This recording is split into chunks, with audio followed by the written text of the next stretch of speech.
right for women to vote had a cost thousands of women across our republic were willing to pay, some with their lives. We are born with inherent rights such as liberty and freedom. Unfortunately, this was not granted to women. It's important to note that many women across the U.S. weren't interested in politics and saw the suffragettes as unladylike and did not participate. Yet all women were grateful to our suffragettes in the end. Sadly, this trend continues today. It took years of letter writing, petitions, and finally protests. The fact that women could organize nationwide without social media and means of communication we have today is astounding. Yet, they did it. They call it the suffrage movement because the women really did suffer. Women's rights pioneers such as Susan B. Anthony was arrested simply for voting. She truly was an amazing woman. In 1853, Anthony began to campaign for the expansion of married women's property rights. In 1856, she joined the American Anti-Slavery Society, delivering abolitionist lectures across New York State. Though Anthony was dedicated to the abolitionist cause and genuinely believed that African American men and women deserved the right to vote, after the Civil War ended, she refused to support any suffrage amendments to the Constitution unless they granted the franchise to women as well as men. Susan B. Anthony wasn't alone, nor could she have done it alone. Her friend Elizabeth Cady Stanton was also very important in this movement, along with Alice Paul, Lucy Stone, Ida B. Wells, Frances E.W. Harper, and Mary Church Terrell. These are only a few of the thousands of women who had the courage to stand for a cause, to stand for liberty. Women had tremendous responsibility back then, with little rights, and they still found time to stand for a cause, an important cause, a cause for liberty. Today, we see such division.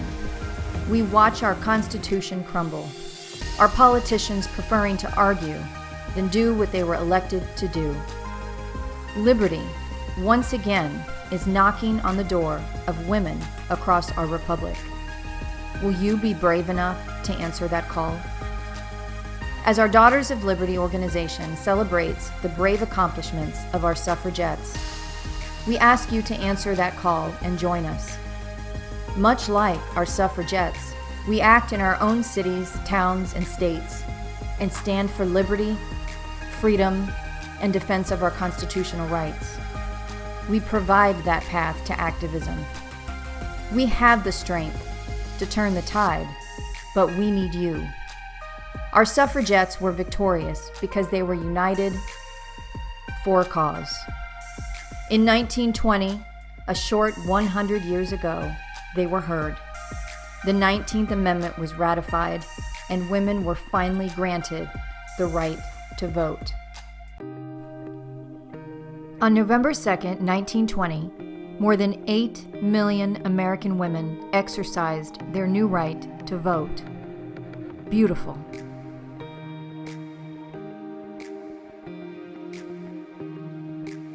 Sadly, Susan B. Anthony and Elizabeth Stanton did not live long enough to cast a vote themselves. A celebration has been seen all across America. So many buildings lit up in purple and gold to commemorate their victory. We have compiled several of those photos. Please sit back, relax, and enjoy the beautiful celebration. Great things can happen when great women stand. We hope you enjoy. And remember, when you think you can't, you can. May God bless our United States of America.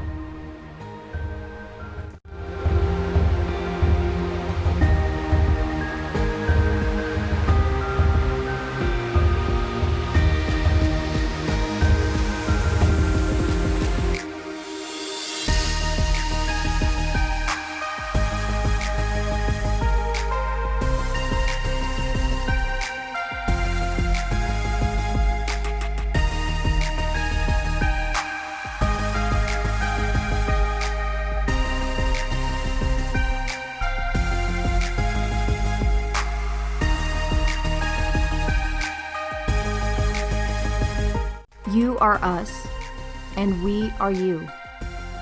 Your suffrage is our suffrage. It's time we find our courage from within, as you did.